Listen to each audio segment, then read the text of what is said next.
नमस्कार, just now Bihar देख रहे हैं और आज हमारे साथ है इंजीनियर रंजन कुमार सिंह जी।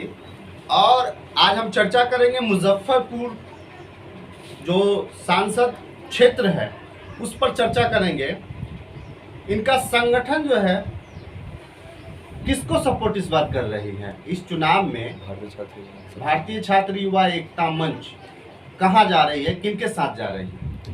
सबसे पहले तो आपके मीडिया के चैनल को जितने भी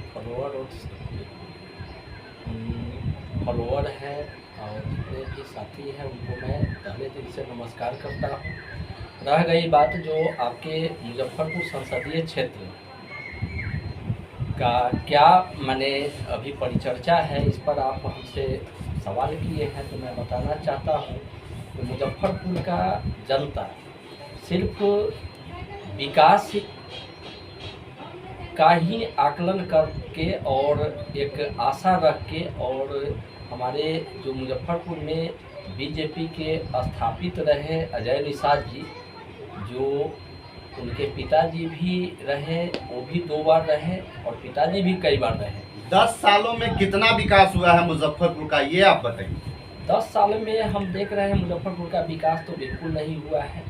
अगर विकास कोई अगर किए हैं मुजफ्फरपुर के धरती पे तो जॉर्ज फर्नांडिस साहब जो एक दूसरे वो तो एक जमाना हो गया जॉर्ज फर्नांडिस साहब का। उनके बाद कैप्टन जय नारायण प्रसाद निषाद आए, उनके बाद उनके जो बेटा है अजय निषाद जी आए हैं। तो मोदी जी का जो कार्यकाल रहा है उसमें अजय निषाद जी काम किए हैं। अजय निषाद को आप कितना नंबर देना चाहेंगे? नहीं, बिल्कुल नहीं। उनके पिताजी भी सांसद रहे हैं और अजय जी भी 2 बार सांसद रहे हैं, लेकिन हम तो आज तक नहीं देखे हैं जो कोई तरह का इंडस्ट्रीज हो या कोई तरह का कंपनी हो या किसी भी तरह का सेक्टर में विकास का कभी हमने नहीं देखा।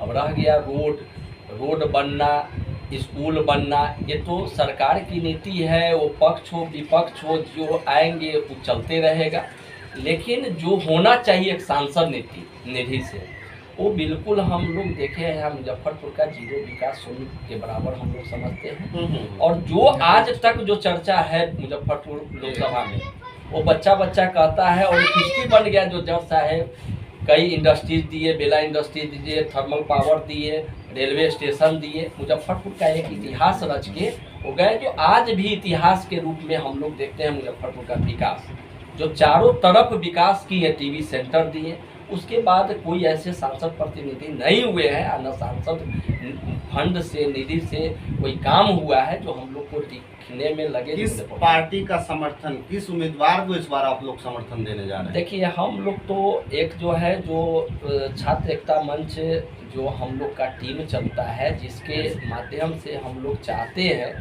जो कहीं कोई भी प्रॉब्लम हो, किसी के साथ प्रॉब्लम हो, उसको न्याय दिलाए और विकास का मुद्दा की बात जो भी योजना हो, परियोजना हो, उस पर हम लोग पहल करें, एक बैठक करें, रणनीति बनाएं। और जहां जैसे हम लोग सीतामढ़ी में हम लोग छात्र युवा एकता मंच के साथ हम लोग उस समय समता पार्टी में थे, तो हम लोग 14 किलोमीटर चल के पैदल यात्रा हम लोग इतनी बुलंद की आवाज़ उठाए जो सीतामढ़ी के धरोहर को बचाना है तो रीगा चीनी मिल चालू होना है, लगभग चालू हो रहा है। तो उस आवाज़ में हम देख रहे हैं, जो बड़ी खुशी की बात है। और हम लोग की संगठन हो या टीम हो या उस समय समता पार्टी की दौड़ में हम लोग जो मेहनत किए, स्ट्रगल किए, 14 किलोमीटर रीगा चीनी मिल से लेकर और समाहरणालय तक पैदल यात्रा किए, वह हम लोग को एक समझिए जो सक्सेस पॉइंट रहा है। यानी कि आपका कहना है कि जॉर्ज फर्नांडिस के बाद मुजफ्फरपुर को वैसा क्रांतिकारी सांसद नहीं मिल पाया। मुजफ्फरपुर तो छोड़िए, हम पूरे बिहार की बात बताते हैं। जो जॉर्ज साहब जैसा क्रांतिकारी सांसद पूरे बिहार में नहीं मिलेगा। जो आपका 40 में 40 लोकसभा सीट है उसमें नहीं मिलेगा। उनके जैसा तो हम समझते हैं, आज माननीय प्रधानमंत्री मोदी जी भी मुजफ्फरपुर के बिहार का एक प्लांट का नाम बता दें। आप तो बाबू साहब हैं, तो बाबू साहब लोग तो मोदी जी को सपोर्ट करते हैं। ऐसा कुछ नहीं है। देखिए, मोदी जी का प्लान जो है वो कई बार गुजरात में मुख्यमंत्री रहे, बीजेपी में स्ट्रगल किए। अगर उस समय का डिमांड था, लाल कृष्ण आडवाणी जी भी बहुत ट्राई किए लेकिन वो बन नहीं पाए।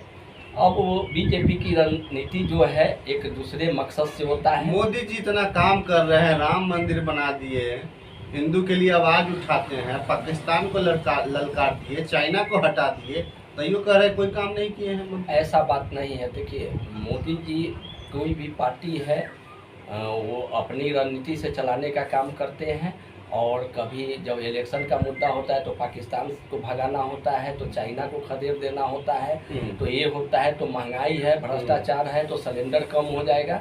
और जैसे सरकार बन गई तो 1200, 1400, 1500 रुपये सिलेंडर हो जाएगा, और जो 20 रुपये चावल आप 25 रुपये चावल आप खरीदते थे सो आज 50 और 60 रुपये। सिलेंडर का दाम कम हो गया है, चुनाव आ गया है। बस चुनावी जुमला है, चुनाव 2 रुपया पेट्रोल भी कम किए हैं। हाँ, सब नहीं दिख रहा। उससे पहले कितने गरीब के पैकेट से कितना चुसा गया, उस पर ध्यान उनका रहा। जो किसान कैसे खेती कर रहे हैं, कैसे डीजल को चला रहे हैं, कितना महंगा खरीद रहे हैं, उस पर उनका विचार कभी नहीं था। बाबू साहब लोग इस बार मोदी के साथ नहीं है, आरजेडी के साथ है क्या? बिल्कुल, हम लोग देखिए परिस्थिति के हिसाब से बदलना भी चाहिए। हम तो यही आग्रह करेंगे सभी से, जितने युवा साथी हैं, माता है, बहन है, और जो भी हमारे लोकसभा मुजफ्फरपुर का जो भी मतदाता बंधु हैं, उनसे मैं हाथ जोड़कर नमस्कार करता हूं। तो आप परिस्थिति के अनुसार आप अपने आप में बदलिए, जो आपके लिए विकास है। अच्छा, तेजस्वी जी ही क्यों